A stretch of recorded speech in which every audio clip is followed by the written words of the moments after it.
さて今回はプレイヤーである621の先輩のハウンズたちとカタフラクトの戦いを見ていこうと思うのだ。これあれですよね。 AC6 の発売前にトレーラーで公開されていた戦闘ですよね。そうなのだ。プレイヤーがルビコン山に入るために戦ってくれたのだ。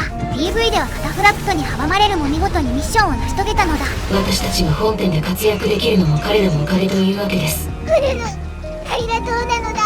では偉大な先輩であるハウンズ部隊のアセンを紹介していくのだ。まずエースである617、武装アガトリング、パルブレ、拡散バズ、シールドにアサルトアーマーを装備なのだ。本編ではカタフラクトにガトリンを持ち込んでいるのが印象的でしたね。最後にアサルトアーマーでレーザー砲を倒したのもかっこよかったのだ。次に火力担当619、ライフルにグレネード、両肩に12連垂直ミサイルを装備しているのだ。ミサイルで基地の防壁を壊していましたね。この活躍で他の2機が突入できるきっかけを作りました。最後に遊撃枠620、ダブルハンドガンにレーザーライフルと普通のライフルを装備なのだ。フロムマジックのカタフラクト3連レーザーの前に散りましたね。ゲーム内でやってこなくて助かったのだ。ではハウンズ部隊の紹介も終わったのでいよいよカタフラクト撃墜ミッション開始なのだ。相手は封鎖機構の開発した陸戦最強兵器です。どうか気をつけて。カタフラクトとの交戦距離まで約 5000m、 戦術データリンクアクティベート、メインシステム、戦闘モード起動。さあ暴れてやれなのだ。作戦開始。早速カタフラクトにハウンズ部隊が突撃していく。カタフラクトは正面の武器以外にほとんどダメージが通らないですからね。いかに攻撃をかわして懐に取り込めるかの鍵となります。と617ここで AB で攻勢に出るのだ。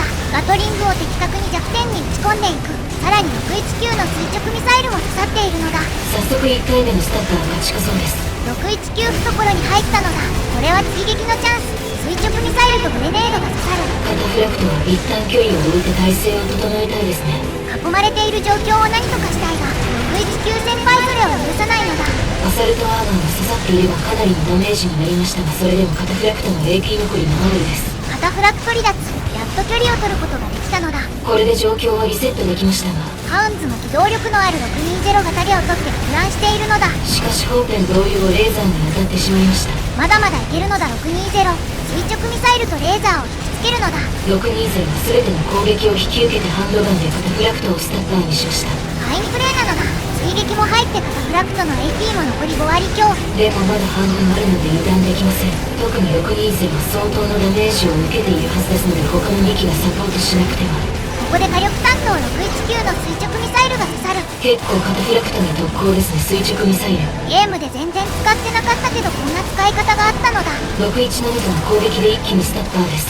しかし追撃は直前に武装を使っていてあまり入れられなかったのだ。このブレードも切り入りませんか。それでも正面からのガトリングは入る。カタフラクトは思わずハウンズからさようならしたのだ。ここでハウンズ3機揃っての突撃となります。619のグレネードとミサイルが衝撃値を一気に止めるのだ。619大活躍ですね。本編で瞬殺された分暴れてるのだ。そして追撃も完璧。カタフラクトの AP 残り 30%。 ここで一気に止めるべく617突撃を仕掛け、それに呼応する味方。グレネードも決まりついにカタフラクトの AP が2割を切りました。なんとか離脱したいがハウンズはそれを許さないのだ。3機の一斉攻撃で瞬く間にスタッカーを取る。そこにガトリングとライフルの追撃が刺さり残り1割。そして締めは617がアサルトアーマーで決めてフィニッシュなのだ。本編同様に決めきりましたね。おお、雪辱を晴らしたのだ。この手の対決では最強だったカタフラクトを倒すのは大手柄でしたね。では勝利者となったハウンズさんたちにインタビューしていきます。今回の戦いどうでしたか？ハウンズ部隊のチームワークが見せれたのでよかったです。また次なる強敵と戦えることを楽しみにしています。では帰還します。ハウンズ部隊さんお疲れ様でしたのだ。この3人が生きていれば本編のストーリーも変わっていたかもしれませんね。マーヤちゃんルートを選ぶ僕としては最終的には敵として立ちはだかりそうだけどね。そんなストーリーも面白い気もしますね。ご視聴ありがとうございました。チャンネル登録、高評価してくれると嬉しいのだ。